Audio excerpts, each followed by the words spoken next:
जैसा कि आप लोगों ने पार्ट 1 में देखा था, हमारे यहाँ काफ़ी बारिश हुई थी। उसकी वजह से बर्फ़ भी बहुत गिरे थे बारिश की वजह से, और उसके बाद हमारे पौधे को बहुत नुकसान हो गया था। ये एक बार नहीं, फिर अगेन टू अगेन फिर एक बार और हुआ, और इस बार तो हमारे पौधे का तो बहुत ज़्यादा ही नुकसान हो गया। मैं इतने सालों से कभी मेरे प्लांट पे, मैनी टेरेस पे ऐसा कुछ भी नहीं हुआ था, बट इस बार इतनी तेज़ बारिश और इतनी तेज़ बर्फ़ गिरने की वजह से और काफ़ी ज़्यादा नुकसान हो गया। मुझे तो समझ में नहीं आ रहा मैं क्या बताऊं, अब मैं क्या करूंगी। इतने सारे प्लांट वगैरह टूट गए हमारे, इतने सालों की मेहनत सब बर्बाद हो गई। मैं आपको दिखाने वाली हूँ, ये बारिश रुक जाती है उसके बाद मैं आप लोग को दिखाऊंगी। प्लीज़ स्किप मत कीजिएगा। मुझे कुछ समझ में नहीं आ रहा ये कब तक बारिश होगी। 1 मंथ से ज़्यादा एवब हो गई है बारिश, और बारिश तो छूटने का नाम ही नहीं ले रही।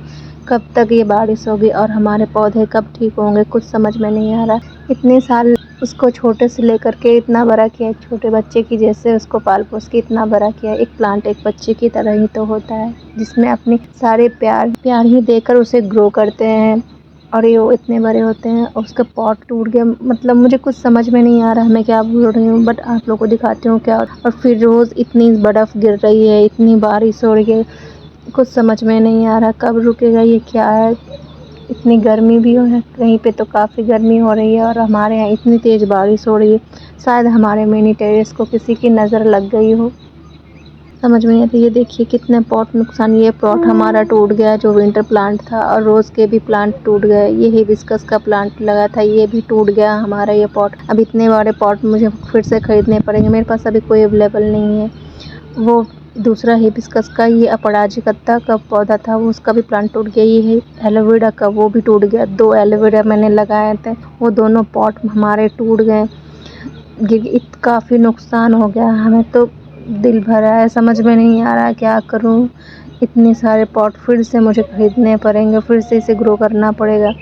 और फिर उसमें लोटस में भी आपने देखा होगा, एक कलियां तो टूट गई थी, फिर दूसरी कलियां आई थी वो भी टूट गई। खिलने से पहले ही ये सारी कलियां टूट रही हैं, कुछ समझ में नहीं आ रहा। इतना भारी नुकसान हो रहा है हमारे प्लांट का। इतनी शिद्दतों के बाद मैंने इन सभी को ग्रो किया था, बिना केमिकल के, बिना कोई कंपोस्ट डाले ही मैंने इन सभी को ग्रो किया था, और ये सब काफ़ी नुकसान में जा रहे हैं। इतने सारे लीफ गिर गए, मुझे कुछ भी समझ में नहीं आ रहा है मैं कैसे इन सभी को बचाऊं, मैं कहाँ रखूं। इतने सारे पॉट मैं घर के अंदर भी तो नहीं रख सकती। ये तो नेचर है, ग्रीनरी तो ग्रीनरी नेचर में ही रहती है, और ये सब इसी में खुश रहते हैं। बट नेचर इतनी बड़ी दुश्मन हो जाएगी, ये मुझे पता नहीं था। मैं क्या बोलूँ, कुछ समझ में नहीं आ रहा। अगर अच्छी लगी हो तो प्लीज़ लाइक कर दीजिएगा और सब्सक्राइब कर दीजिएगा हमारी वीडियो देखने के लिए। Thank you so much.